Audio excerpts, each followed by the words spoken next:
দীর্ঘ 10 বছর পর বন্ধু নাজমুলকে দেখে রহিম জড়িয়ে ধরল এবং উচ্ছ্বাসিত হয়ে বলল, আরে তুই এখানে কিভাবে আসলি রে বন্ধু? 10 বছর পরে দেখা, কি খবর? জানিস, আমি তো এক সুন্দরীকে বিয়ে করেছি। যেমন ফর্সা গায়ের রং, তেমনই উচ্চতা, আর দেখলেই বুঝবি ওর সামনে নায়িকাও ফেল। আজকে ওর জন্মদিন, ওর জন্যই কেনাকাটা করতে এখানে আসলাম। এই দেখ, 15,000 টাকা দিয়ে এই হ্যান্ডব্যাগটা কিনেছি, জন্মদিনে উপহার দেব।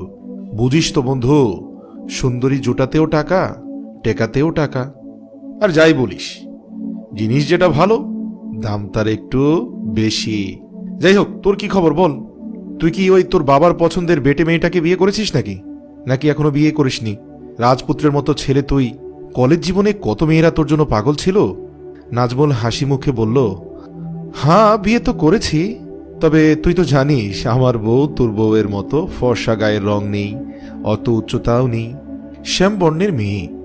তবে জানিস, ও যেমন আছে সেভাবেই আমার কাছে ওকে ভাল লাগে। প্রথমে ভালো লাগতো না, কিন্তু ধীরে ধীরে তার প্রতি ভালো লাগা আজ পর্যন্ত শুধু বেড়েই চলেছে। আর মজার ব্যাপার হলো, আমার বউ কিছুক্ষণের মাঝে এখানে আসবে, তোর সাথে দেখাও হবে আশা করি।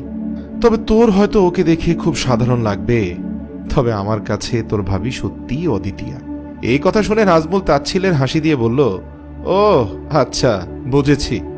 মোট কথা হলো, তুই সুন্দরী মেয়ে জোটাতে পারিসনি, এখন যা আছে সেটা নিয়েই খুশি থাকার চেষ্টা করছিস। কি আর করা বন্ধু। এই কথার জবাব দেওয়ার আগেই রহিমের বউ এসে হাজির হলো। চিরাচরিতভাবে আমরা যাকে সুন্দর বলে জানি, রহিমের বউ যেন ঠিক এর বিপরীত।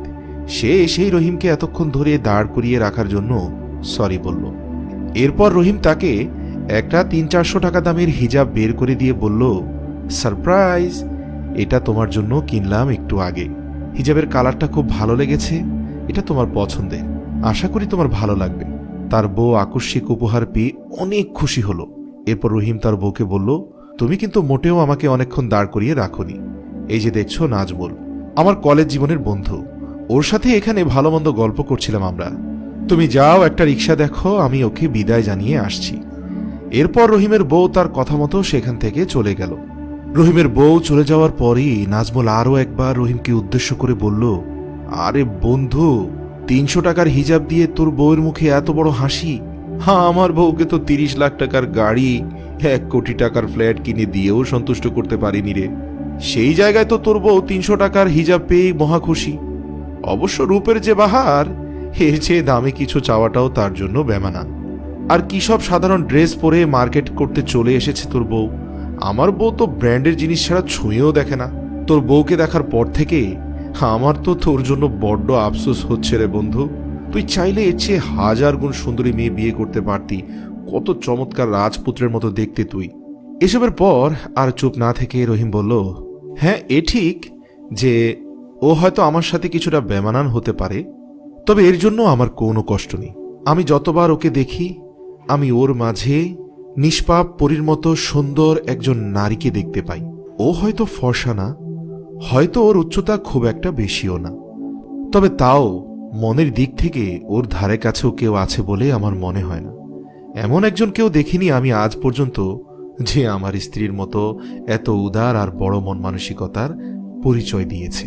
আমার বউর নিজেকে সুন্দর লাগানোর জন্য দামি দামি ব্র্যান্ডের জামা কাপড় পরতে হয় না। আমি ওকে যেভাবেই দেখি সেভাবেই ওকে আমার সুন্দর লাগে। আমার বউ হয়তো কোনো নায়িকার মতো সুন্দর না, তবে আমার চোখে কোনো নায়িকাই আমার বউয়ের মতো সুন্দর না।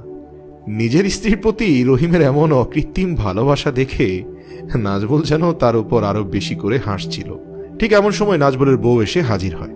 নাজমুল তার বউকে দেখে উচ্ছ্বাসের সাথে বলে, এই যে দেখ, তোর ভাবি এসে গেছে। কিন্তু নাজমুলের বউ কোনো দিকে না তাকিয়ে খুব বদ মেজাজের সাথে তার উপর চিল্লাচিল্লি করতে শুরু করলো। বলল, তোমার কি কোনো কাণ্ডজ্ঞান নেই? আমাকে এতক্ষণ ধরে একা দাঁড় করিয়ে রেখেছ, কয়বার ফোন দিয়েছি দেখো তো। নাজমুল বলল, সরি, ফোনটা হয়তো সাইলেন্ট করা ছিল, হ্যাঁ আমি টের পাইনি। এই শুনে নাজমুলের বউ আরো রেগে গেল। সে বলল, রাখো তোমার এসব ফালতু অজুহাত, এসব ফালতু কথা বাদ দিয়ে এবার চলো তো। আর হাতে ওটা কি? আমার জন্মদিনে এই একটা হ্যান্ডব্যাগ দিয়ে খালাস না? এই 15,000 টাকার হ্যান্ডব্যাগ দিয়ে তুমি আমাকে খুশি করতে পারবে? কৃপণ কোথাকার, আমার তোমার মুখটাও দেখতে ইচ্ছে হচ্ছে না। চলো বাসায় চলো, রাস্তায় আর কথা না, বাকিটা বাসায় গিয়ে বোঝাচ্ছি তোমাকে। এই বলে নাজমুলের বউ চটাং চটাং করে হেঁটে চলে গেল। বউয়ের কাছ থেকে এভাবে অপমানিত হয়ে লজ্জায় মুখ তুলে রহিমের দিকে তাকাতেও পারছে না নাজমুল। রহিম এই দেখে মৃদু হেসে বলল, আমার বউ অন্তত আমাকে আমার জন্যই ভালোবাসে। আমি তাকে কি কিনে দিতে পারবো আর কি কিনে দিতে পারবো না তার জন্য নয়। যাই হোক, ভালো থাকবি বন্ধু। প্রিয় দর্শক, আমরা সবাই এমন কাউকে না কাউকে চিনি যে নিজের জীবনের সাথে অন্যের জীবনের তুলনা করে খুব আনন্দ পায়। অনেকেই ভাবে তাদের একটা বড় বাড়ি আছে বলে, একটা দামি গাড়ি আছে বলে, বা একজন সুন্দরী স্ত্রী আছে বলে তারা অন্যদের থেকে অনেক ভালো আছে।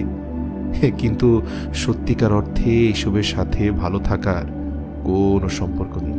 প্রকৃত সৌন্দর্য লুকায়িত থাকে একটা সুন্দর মন, সুন্দর হৃদয় আর সুন্দর আত্মার মাঝে।